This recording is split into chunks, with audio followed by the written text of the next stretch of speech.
आज ही मेरे एक मित्र का फ़ोन आया था और मतलब सुनकर मुझे थोड़ा सा ताज्जुब भी हुआ कि वो अभी अब उनका भी नया नया फ्लैट है और हमने साथ में ही फ्लैट परचेज़ किया था।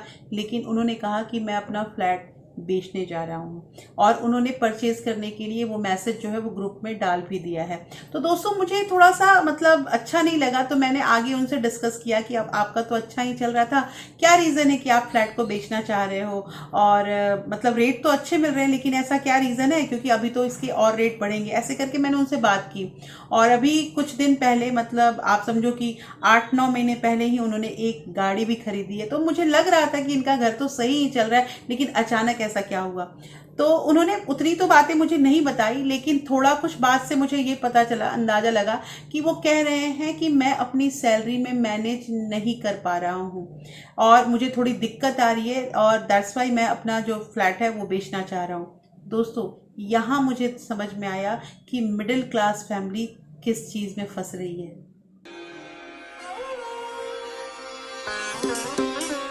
Hello everyone, welcome back to my channel real life with Tuku. कैसे हैं आप लोग? आई होप आप बहुत अच्छे होंगे और सेहतमंद होंगे और आप लगातार मेरी वीडियो के साथ भी बने हुए होंगे।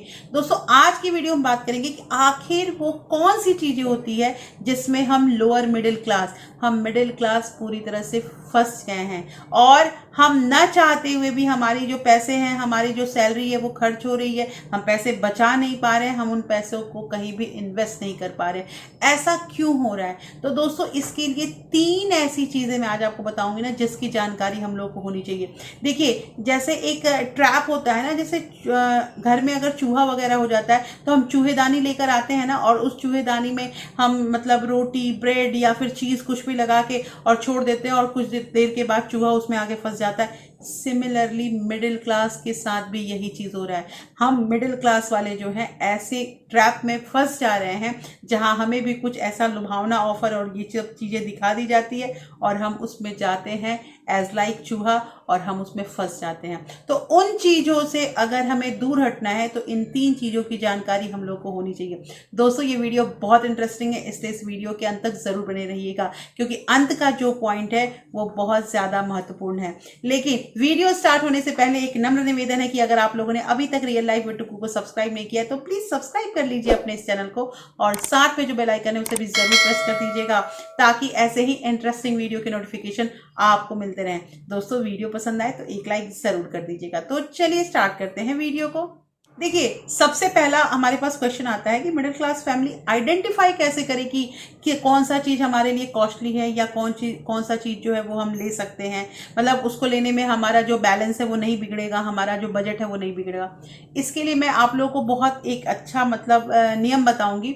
वो ये है कि अगर आप शॉपिंग करने के लिए जाते हैं या अगर आप किसी भी चीज़ का ऑनलाइन ऑर्डर कर रहे हैं, तो जिसकी कीमत जितनी है ना, जिस चीज़ की आप परचेज करने जा रहे हैं उसकी कीमत पे ध्यान दीजिए। अगर वो आप सेम 2 चीजें खरीद सकते हैं सेम प्राइस पे तो आप बिल्कुल ले लीजिए। कहने का मतलब यहाँ पे ये है कि अगर आपने एक मोबाइल देखा और वो मोबाइल 15,000 का है, तो आप इस चीज को सोचिए कि अगर ऐसा ही एक और मोबाइल आपको लेना होगा, मतलब 15-15 30,000 हो जाएगा और आपका बैलेंस नहीं बिगड़ेगा, आप इसको कर सकते हैं, तो आप बिल्कुल उस 15,000 के मोबाइल को लीजिए। अदरवाइज आप नहीं कर सकते हैं तो थोड़ा सा और डाउन होके अपना जो भी आपका मोबाइल है उसको देखिए। ये मैंने सिंपल एक मोबाइल का आपको एग्जांपल देके बताया। मैंने ये चीज़ बताया कि ये एक टेक्निक होती है। जैसे कि मान लीजिए कि अगर हम कपड़े लेने गए और हम किसी 8,000 के कपड़े को देख रहे हैं, 8,000 का कपड़ा बहुत महंगा होता है हम मिडिल क्लास फैमिली के लिए, और अगर हम देख रहे हैं और हमें लग रहा है कि नहीं नहीं ये सही है, तो आप तुरंत आजमाइए कि अगर ऐसा ही एक और कपड़ा अगर 16,000 का लेते हैं, 8-8,000 16,000, और हमारा बैलेंस नहीं बिगड़ता है तो आप बेशक लीजिए। और आपको लगता है नहीं नहीं ये ज्यादा हो रहा है, हमारे पास 16,000 हम खर्च नहीं कर सकते हैं, तो तुरंत आप उस कपड़े को मत लीजिए। ये एक तरीका होता है अगर हम शॉपिंग करने जाते हैं और हम आइडेंटिफाई नहीं कर पाते हैं कि क्या महंगा है क्या सस्ता है। ये करना बहुत जरूरी है, जो मिडिल क्लास मोस्टली नहीं कर पाती है, और ये एक गुरु मंत्र है।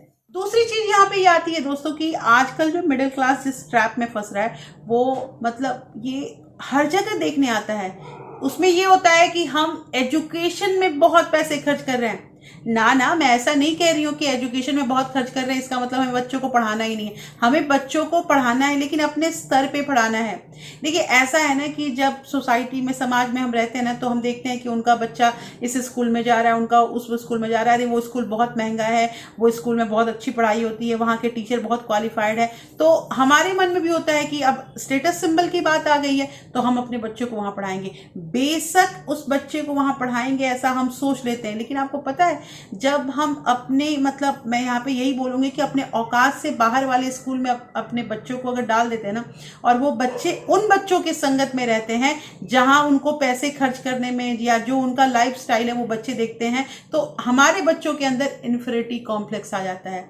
इसलिए दोस्तों कहना ये है कि आप एवरेज हैं, हम एवरेज हैं, तो हमें अपने बच्चों को भी उसी जगह भेजना है, क्योंकि वो उनका किस्मत है, वो उनका नसीब कि वो कहाँ आगे जाएंगे और वो कैसे करेंगे। हाँ, बच्चों की पढ़ाई पे पूरा ध्यान देना है, लेकिन इसका मतलब ये नहीं होता है कि अगर हम 20,000 या 25,000 रुपए वाले स्कूल में या 15,000 रुपए महीने वाले स्कूल में डालेंगे तभी हमारा बच्चा पढ़ेगा।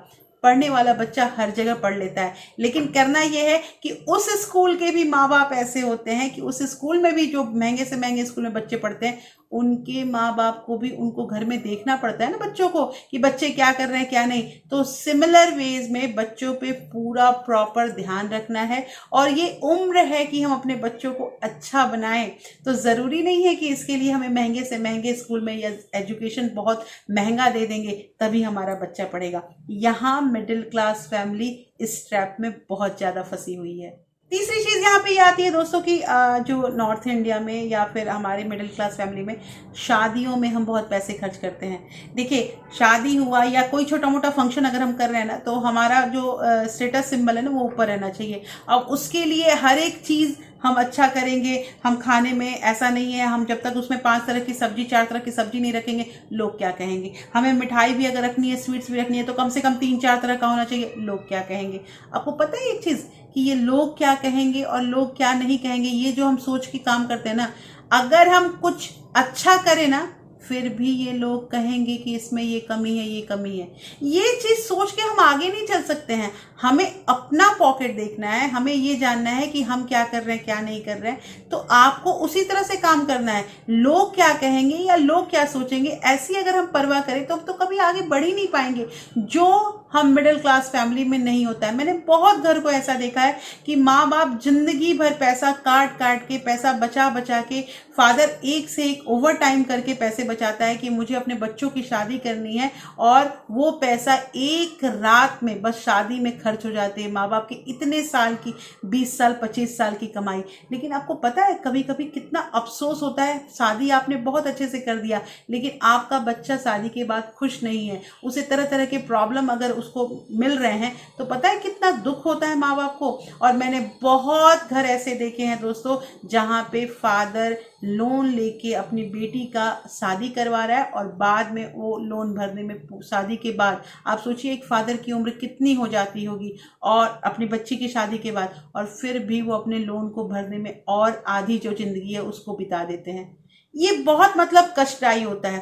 कहना यहाँ पे ये है कि अगर आप अपने बच्चों की शादी कर रहे हैं, मैं ऐसा नहीं कह रही हूँ कि बिल्कुल सिंपल तरीके से कीजिए, तो सबसे पहली चीज़ तो अगर बच्चे जब स्टेबल हो जा रहे हैं तो अच्छी बात है। और दूसरी चीज़ ये है कि आपको इतना ही शौक है कि हम अपने बच्चे को ये दे वो दे, तो आप वो पैसे जो है उन बच्चों के नाम से बैंक में जमा कर दीजिए, या कुछ ऐसी चीज़ें दे दीजिए जो उसको ज़िंदगी भर याद रहे कि हाँ मेरे फादर ने या हमारी मदर ने हमें शादी में ये चीज़ दिया है। पैसे जो ये शादी में खर्च करते हैं ना हम लोग, मतलब दिखाने में कि टेंट है, कपड़े हैं, ये है वो है, खाना पीना है, ये पूरी तरह से वेस्टिंग ऑफ मनी है। और इसमें हमारा पूरा मिडिल क्लास फैमिली इस ट्रैप में फंसा हुआ है। तो दोस्तों आज की वीडियो मैंने आपको 3 ऐसे तरीके बताए, जो गलतियां, 3 ऐसे गलतियां हैं हमारी, जिसमें हमारा जो मध्यम वर्गीय परिवार जो है वो परेशान है पैसे बचाने में और इन पैसों को इन सब चीज़ों में खर्च करने में। तो आपको ये गलती नहीं करनी है।